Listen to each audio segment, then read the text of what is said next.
Okay, so Tomas actually already did a great job of introducing our next speaker, Xie. So we heard about quantum entanglement, and hopefully you have a sense of what a quantum computer is now. But now we'll hear about both, more about quantum computing and a physicist's perspective on what physics can learn from these sorts of investigations. Yeah, thanks, Adam. All right, so good afternoon. My name is Xie Chen, and I'm the expert of this session. I'm from the physics department, and I like me and many people in the physics department, for them, computer science is actually a very important part of our research. So it used to be that physicists take a computer science as a tool, that we use the algorithms to simulate what we should expect to see happening in the physical system that we investigate. But now things are turning around, that physicists are bold enough to say that let's try to revolutionize computer science. Let's try to imagine what we can do with new rules of physics and invent a new computer. So quantum mechanics is very exciting. Just like you have seen Feynman making all these comments about the possibility coming with quantum mechanics. So physicists and computer science, given quantum mechanics, is like a little kid given a new box of Lego at Christmas. And it comes in different shapes, comes in different ways to connect them, and it can make all kinds of sounds and motions. So if a kid is given a new box of Lego, he might try to build a little castle or little animal or something. And when the geeks in physics and computer science are given quantum mechanics, all they're trying to do is to build a computer. Okay, and this is, so today I'm want to tell you the story about a new form, possible new form of quantum computation called topological quantum computation. And by adding the word topological in front of it, we can supposedly avoid a lot of difficulties in making a quantum computer and maybe bring a scaled up size of quantum computation into real life sooner. So what's the most important rule that's useful from quantum mechanics in making a new computer? And that you have heard from the video that Thomas played in his talk, where you can have objects to be in two different states at the same time. So if it's a coin, then a coin can be in the state of heads and tail at the same time. And if it's a cat, then a cat can be alive and dead at the same time. This is the poor cat of Schrödinger, not anyone else's cat. And if it's a bit that we're so used to doing computation with in our computer, then it can be 0 and 1 at the same time. And this ability to be in different states at the same time can help us with computation. So let's imagine we have 1 bit, then it can be in 0 and 1. And if we go on to 2 bits, then we can supposedly make a superposition of 4 possible configurations. And you can see where I'm going, right? So if we have like tens of thousands of bits, then we can make enormous superpositions of all different kinds of configurations. And this is where the imagination sets in and say, what if we can make computers to do this, to be in a big superposition of all different kinds of configurations?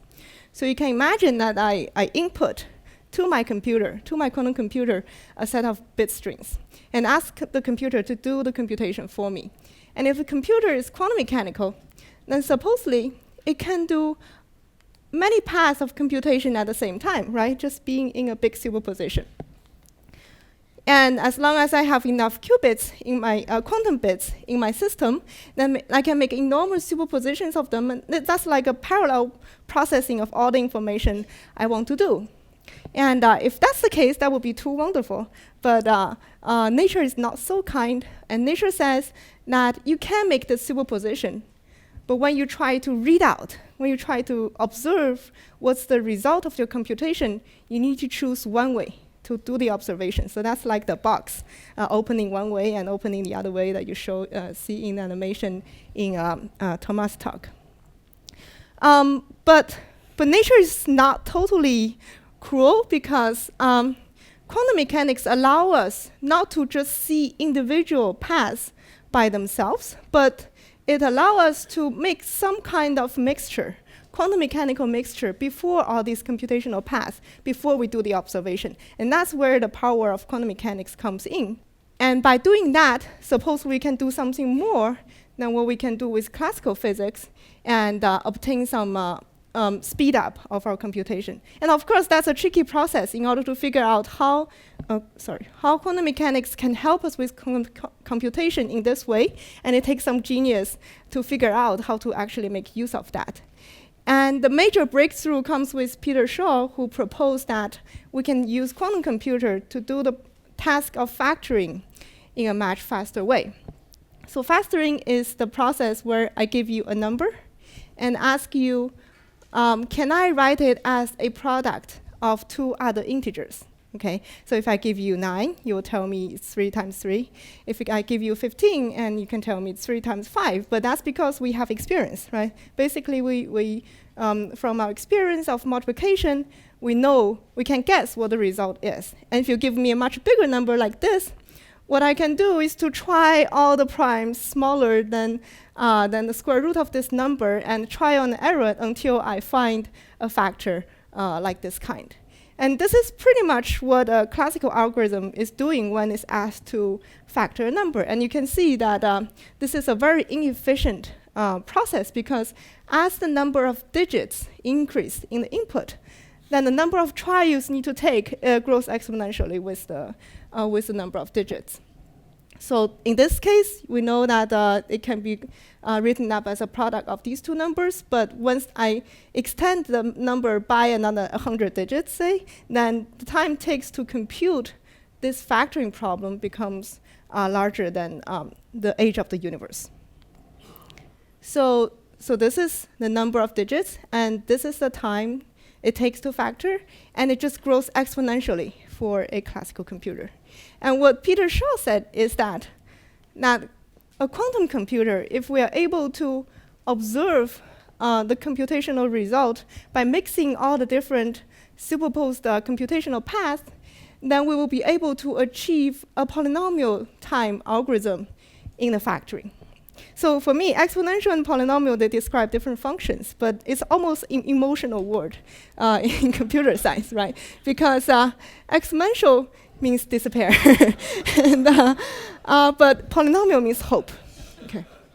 And so this is where maybe a classical computer is at. So we can factor maybe 100 digits of integers. This is where quantum computer is at, and take the same level of time. Quantum computer is not doing very good yet, and it's only factoring a much smaller number. But if we can increase the efficiency of classical computer, then we might be able to move a little bit up, okay, in terms of number of digits that we are able to factor. But however, if we can improve on the quantum side, importantly, if we can lower the overhead by improving the technology of making a quantum computer, then it will be very easy to just shoot up and outperform classical computers by a lot. So that's where the hope is. But of course, every good story comes with a but. So this is where a real-world quantum computer looks like now. Okay, so IBM has 5 superconducting qubits. I'm glad that someone mentioned it at the break. And D-Wave is the Canadian company, and they have 128 qubits on a chip, and they're supposedly to mimic quantum annealing process of Ising model. And Moreau's group has 16 qubits and 5 qubits in Martini's group, and so on. And it's difficult to make big quantum computers because we need to have 1 qubit. And then we make sure that this 1 qubit is well preserved and is well under control. And then we take another qubit, and we make sure that qubit is also well under control. And then we need to make sure that the interaction between these 2 qubits are also well under control. And then we want to scale up, right? We take 1, 2, and the IBM is able to go to 5. But in order to go to hundreds, thousands of qubits, which is really useful for factoring the big number that I just showed you, that's an exponentially difficult task. And And this is why people were thinking, can we take a different approach to quantum computation such that we can avoid this difficulty? So this is just a simple picture to show you how fragile a quantum computer is. If I have my laptop, say, and I want to disrupt with the computation and burn the laptop, I will probably pour water when the computer is running. But if I have a quantum computer and I want to disrupt the computation, all I have to do is to lift up the curtain and let a stray light come in. And with this, a little bit of noise, a little bit of electromagnetic field can disturb the quantum computation. In principle, it is possible to deal with this, and that is by active error correction. And there's a very mature theory on how to do this, and it is possible to get it in a polynomial efficiency, that we can actively looking at the system and check if there's error going on. And if there's error going on, then we want to correct the error. And by doing that, we can keep the computation going. So in principle, that's possible. But comes with that is time and resource overhead. Okay, so we may need more qubits in order to do the computation. We may need more time in order to do the computation. And that all brings into the complexity of the whole process. Or we can do something else. And this is the proposal by Alexei Kitaev, who is also here in physics department, about topological quantum computation. So Alexei is saying that maybe we can get away from all these errors. And just by encoding information in a very genius way and using the topological property of things to do quantum computation such that we don't need to worry about little errors here and there anymore. Okay, so in order to tell you what topological quantum computation is, I need to take a step back and explain a little bit why there's a word of topology here, because topology is a branch of math, right? It's a branch of geometry. So, and if you go to Wikipedia and look up the word of topology, topology is the property of a geometrical object which does not change under small deformation and local deformation of the objects. Okay, so two very simple examples are the difference between a sphere and a torus. Right? A sphere is a two-dimensional membrane, and the torus, the surface of a torus, is also a two-dimensional membrane. But there's a difference in the topology between the two because basically there's a hole in the torus, and if you don't want to cut up the surface, there's no way to continuously deform the surface of a torus into the surface of a sphere. Okay, but of course this is a very global property of the two-dimensional surface, and if we are the small creature living on top of these two-dimensional surfaces, and if we are only looking at the land beneath our feet, then there's no way to tell whether we are living on a torus or whether we are living on a sphere. Because if we zoom in and we just see a flat surface, okay, we might be able to dig holes here and make mountains there, but it doesn't change the topology of the whole surface. And if we really want to tell the difference, we need to do very global measurements. For example, we can go around the torus and go around the sphere and try to draw big circles. Okay, we can draw a big circle like that here and draw a big circle on the sphere. And then we will be able to see there's some intrinsic difference between these two cases, because the big circle I draw here, there's no way I can shrink this circle to one point. I can stretch it, I can move it around, but it's always a circle of non-zero length. But on the other hand, for the sphere, I can drag onto this circle and shrink it, and eventually it will become a point and vanish. So that's the intrinsic topological difference between a torus and a sphere. Okay. So this is well understood in a branch of mathematics called topology. And how does it have to do with anything of computation? And this is how Alexei imagines that computation can be done. So the relevant topology here is in relation to two circles. Okay, imagine we have two circles floating around in the space, and they can be disconnected like that, or they can be linked together with each other. And of course, if we are little creatures living on the sphere, living on the circle, there's no way we can tell whether these two circles are linked with each other unless we go around the circle, right? If we just look at the circle locally, we don't know whether the circles are linked or not. And more importantly, if this is the way that computation is done, is by drawing circles, then this process can be immune to the local perturbation like coming in from the stray light behind the curtain. So let's say if a light wave comes in and knock the path and make a dent and it goes away, it doesn't matter. These two circles are still linked. And if all the information is contained in how the circles are linked with each other, then local perturbation to the computation process will not matter, will not be able to affect the computation. Okay. So of course, you might say, then how is that related to computation? Sorry. Basically, the first question that we need to answer is, where is the information, right? Of course, it sounds like it has to be a very magical string that we are drawing in order to be able to do computation and also quantum computation with it. And that's the magic of quantum phases of matter, is that there are these fictitious strings in quantum mechanical system where if I open the string, if I have endpoints of the string, then the endpoints will enable me to encode information. Okay. So if I have endpoints, I always have two, and the pair of endpoints will allow me to encode a quantum bit in there.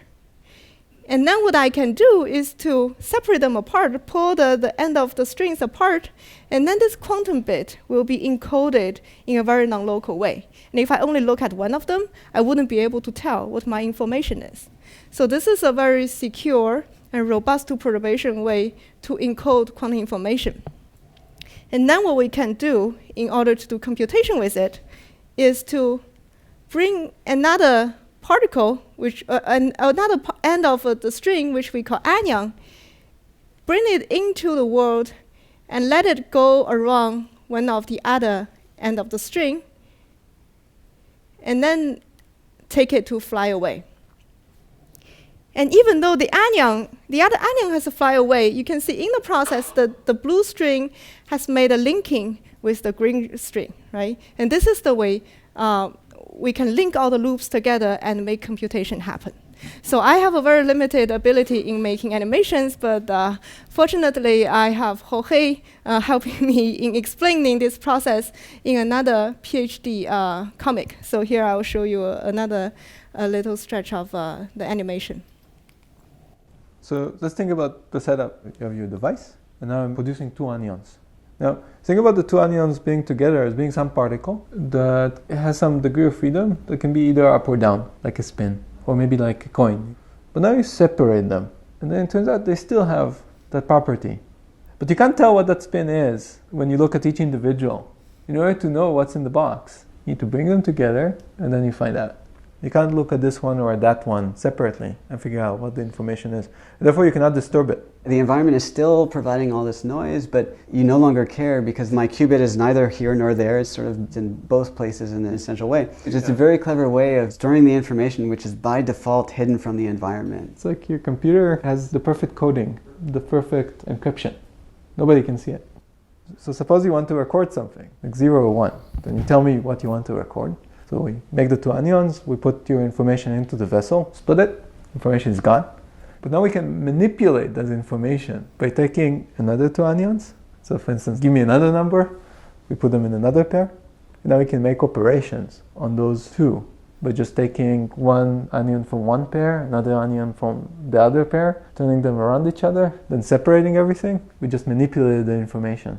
Kind of like braiding strands of hair around one another, right? So you somehow take your anyons and start moving them around each other, and that changes these zeros and ones that you're encoding in a very precise way that you as a user control, depending on precisely how you braided them around each other. You know, the entire time the information is hidden. You're manipulating it by doing this, but you still cannot read it. So Like Gil and Jason explained, this is how we can take a pair of anions or more than one pair, 2 pairs, 3 pairs of anions, braid them around each other so that their trajectory have linking with each other, and in the process, we're doing quantum computation. Okay. So these sounds like very magical particles, these anions, and where do they live, and where can we find them? And this is actually a major effort in physics. And it turns out that they live in quantum materials. They live in semiconductors, insulators at very low temperature, in very high magnetic field. And especially these quantum materials needs to be in a certain kind of phase. And not surprisingly, these kind of phases are called topological phases of quantum material. And if you really go into the lab, they can take different kinds of forms. They can be in a graphene sheet like that, or a heterostructure of semiconductor materials, or a chain of ions deposit on a substrate, or this is the surface state of a topological insulator. Okay. And this year, the Nobel Physics Prize is awarded for the theoretical discovery of topological phases, phase transitions, and the phases of matter. And the notion that topological phases actually exist is a major breakthrough in physics. It got physicists very excited that there's such exotic things in the quantum materials, and topological quantum computation is how we can put these exotic physical properties of quantum materials to use. And this is a major effort here at the Institute of Quantum Information and Matter, and we have theorists starting from Alexei, who proposed the idea of topological quantum computation, working on all different aspects of this problem. So we tackle problems including what kind of topological phases exist from the pure physics perspective, what kind of material can exhibit this kind of exotic behavior, and what kind of anions can we realize in either a graphene sheet or a semiconductor structure. And then we move on to consider how we can make use of that in order to do quantum computation, because then it becomes a real world problem, right? Supposedly we have this material available in the lab, and then how do we drag them around? And what kind of computation do we perform with that process of dragging anions around? And finally, how we read out the information. And in the whole process, the quantum information and the computation can be robust from the external disturbance and noise. And on the other hand, we have experimentalists realizing all these kind of materials, and literally all these possibilities are being explored here on campus, including topological insulators, superconductors, one-dimensional Majorana chains, quantum Hall system in the heterostructure, and in the graphene sheet.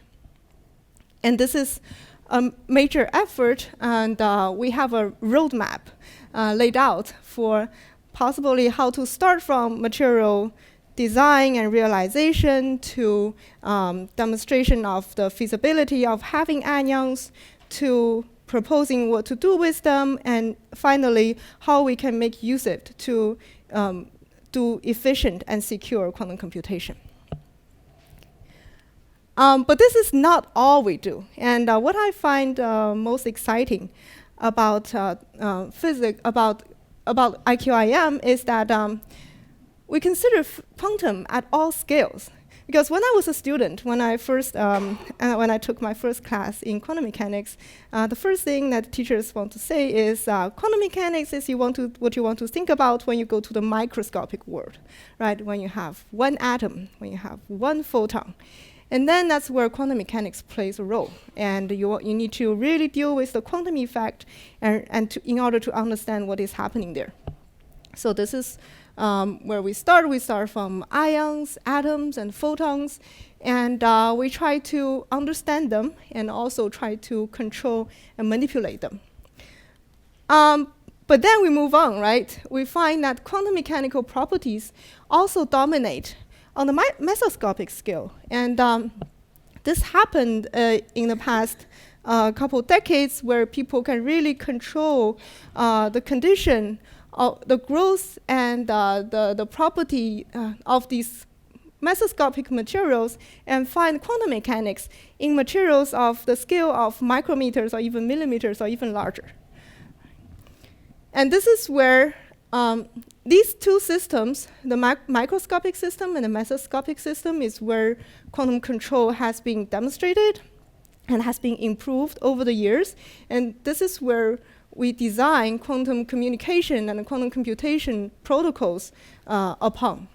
The macroscopic scale, we're actually thinking about quantum mechanics on the scale of light years for black holes in terms of space-time, how it describes the evolution of the universe, how it describes the information process in a black hole, how to think of Hawking radiation from the black hole. And even in that kind of scale, on that kind of scale, quantum mechanics can play a role.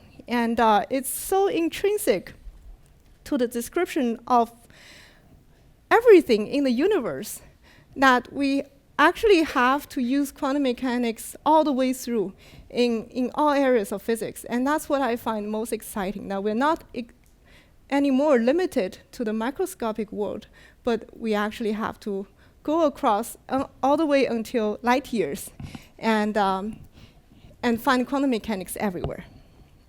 So this is where IQIM is putting all its effort in, and I hope that in a couple years we'll be able to see major advances in all different kinds of areas. Thank you.